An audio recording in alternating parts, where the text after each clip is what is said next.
All right. Hi, everybody. Gail Watson, President of Women Speakers Association. I'm here with our premier member, Kamini Wood. We're going to have a little conversation with her today. And the reason for this is because I know everybody's, we're all feeling in a awkward place or a different place than what we're normally used to. And one of the biggest gifts that I've been finding out through this time is I'm having just some amazing conversations with you, our members. And what I'd love to bring to the focal point is to bring to you some conversations that I've really personally benefited from and wanted to share with you and also have you participate in them. So we are doing Facebook Live, and with Facebook Live, this is our community, so we're here together. So I would love for you to really just, join in on this conversation. Please share your comments or questions so that myself or Kamini can come in and connect with you more, because the conversation that we are having is really about the reminder about life's gentle reminders, and Kamini and I were speaking just yesterday, and she has just actually, well, first I want to say congratulations, Kamini. This book has just come out. Thank you. And we were actually discussing the timing of bestseller campaigns and all that, right? Yes. And we didn't, we were debating those times, but I was like, wow, the words in these pages are just so timely. They're perfect. They're beautiful. And we really brought into, then we started in our conversation just a reflection on life's gentle reminders and how important that was for us to just be reminded of small, simple things. And so this mother of five, entrepreneur, is taking the world by storm. Absolutely. So if you say you're busy out there, then you need to connect with this woman here, because you're absolutely wonderful, Kamini, and you have the biggest heart. Thank you. This book, Mm-hmm. I really want to get behind the scenes on this book. Something I personally want to learn is, and I haven't asked you yet, is like, what has inspired you to write a book about life's gentle reminders? Well, that's actually a funny story. I didn't set out to write a book. I was writing analogies in general, taking things that were happening in my daily life, either challenges or things that I was looking at as challenges or stressors, and flipping them and looking at them differently and trying to figure out how I could grow from the experience rather than only look at the negative. And so I was compiling these analogies, and I decided to go ahead and put them all into one book so that I could share them with other people. And it's almost, this book is almost like Marcus Aurelius's Meditations, but for the modern woman, where it's not a front to back read or cover to cover read. It's more pick it up, read one or two, and go about your day. And it's just little challenges to say, can you look at a situation that life is handing you differently and grow from it? And it's so funny because, as you and I were talking about, at first I thought, I'm not sure this is the right time to release a book. And then you and I, during the conversation, I realized through talking with you that this probably was just the right time for this book. What we are facing as humankind and as one, rather than state by state or country by country, but as a world in general, we are being reminded. We're being reminded of things like it's time to slow down. It's time to be grateful for the things that we have in our lives. It's time to maybe take this slow down period and embrace. Yes, we're all stuck like right now in North Carolina, we're getting the order to stay at home. And so we could say, oh, we're stuck at home, or we could say, oh, this is a gift. This is a gift that I get to have with my children. As you mentioned, I have 5. My oldest is 18 and my youngest is 6. And the 18-year-old really hasn't been able to spend a lot of time with the 6-year-old because they're in two totally different worlds right now in terms of what they're doing in their activities. And yet now they're getting that time with each other, which I'm going to look at as a blessing. That's awesome. And it is all about that attitude. And one thing I know about you, Kamini, just getting to know you over we really just started to get to know each other over the past few months since you've joined, about a year ago, is that you are a real go-getter and you trailblaze. And this is really, and I look at you as an amazing demonstration of how we can go through life. I mean, we all have our ups and downs, and you have your ups and downs, but you keep going. You are focused in on your long game, and that's a really important thing. So I love that you wrote it in analogies or short stories, and it's not a read from the beginning to end, because right now it's nobody really has time for that between trying to homeschool and run their business. Right. So what's your take on, because you do in your business, you are a coach, you work with what's the word you use? You work with high achievers. High achievers, right? Letting go. That's right. I remember when we had the talk about how you empower people to let go of perfectionism. And we feel like, and that's one thing I'm struggling with right now as we respond to differences going on in the business climate today, is I think it has to be a certain way, but really, if we can shed that and go, you know what? No one gave me a script for this time. Yep. No one is telling me exactly what to do. And it's okay if we, I don't know, if we screw up with it. Yeah. This, I keep saying this over and over again when I've been talking to people, is like, this is the challenge for the perfectionists and the controllers and the fixers and I've got to do this right or I'm going to make somebody upset people. Those people, I happen to know them well because I'm one of them. This is the time to really challenge ourselves, to give ourselves grace. That I think everybody's been using this word that it's fluid right now.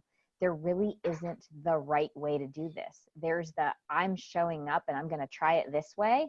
And if it doesn't work, I'm going to try it again a different way tomorrow. Which is my experience even today. And as you and I were getting ready for this interview, I said, you know what? We're having a rough day with my 6-year-old. And so the way that I did it today was not perfect, and it's okay.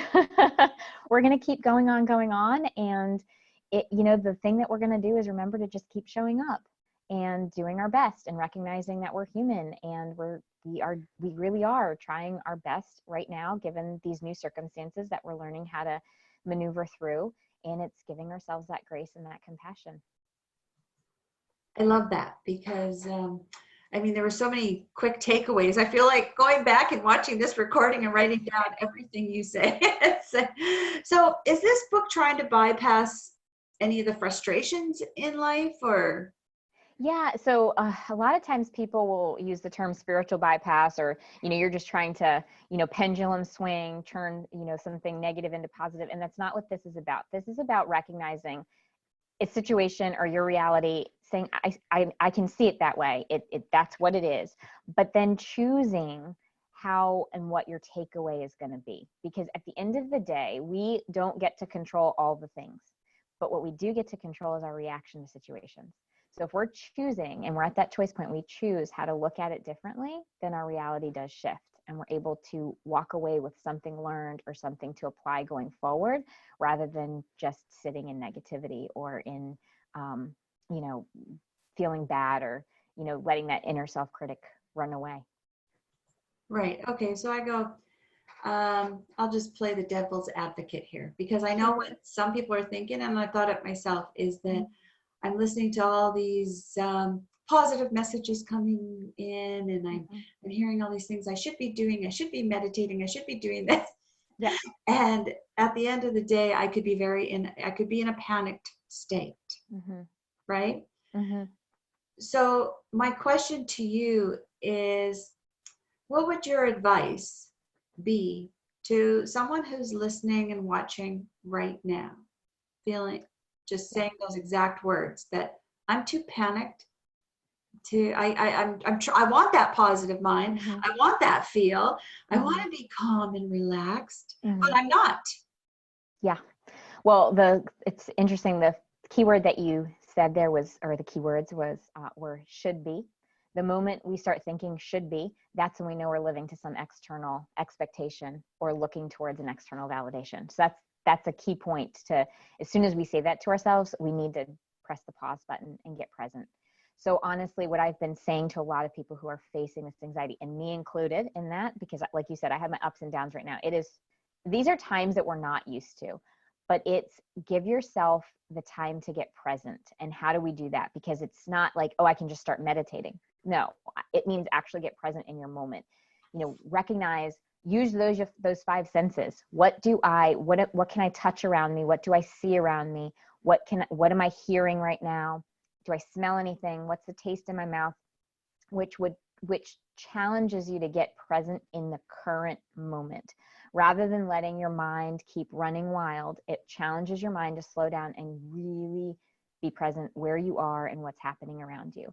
And as you do that, and as your mind inevitably slows down, because as you start thinking about, okay, what are the things around me that I can touch, or what am I seeing, what am I hearing, the thoughts running through your mind causing that panic are going to slow down by them, like on their own.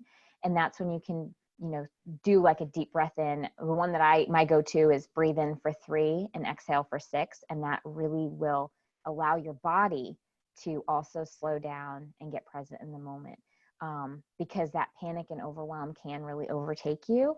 And we do know that the longer we stay in panic, anxiety, and overwhelm, that's when trauma will ensue, if we don't actually address it. So it's really to get present in the moment and not worry about that. I should be meditating for 20 minutes. It's not about that. It's about giving yourself, the pause that you need to take down that panic and that anxiety in the moment.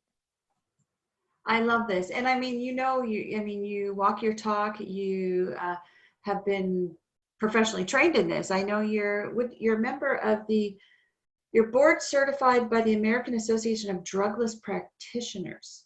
Yes. Yes. And I'm also certified in life coaching. And then also I went specialty and got a certification in teen life coaching. So I work with teens as well as adults. And again, the purpose of that is our teens are facing just as many stressors as we are. I'm watching my own teens struggle with suddenly going from being in school to being at home, not having those social interactions. Their activities have completely come to a halt. And they're going through their own anxieties and issues as well. And so they're just as, we need to honor their emotions. They are at risk of having some of the same issues that we are as adults. And we really do have to honor that and figure out ways to support them. Can you give us one tip? Just because I have asking for a friend.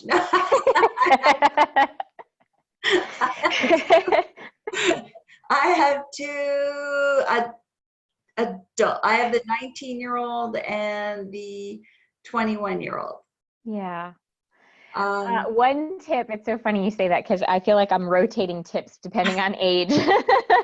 I would say the biggest one that I can give regardless of age is really get present with them. Just as I said that we have to get present, get them present and be present with them, put down the phones and really find out what they're feeling.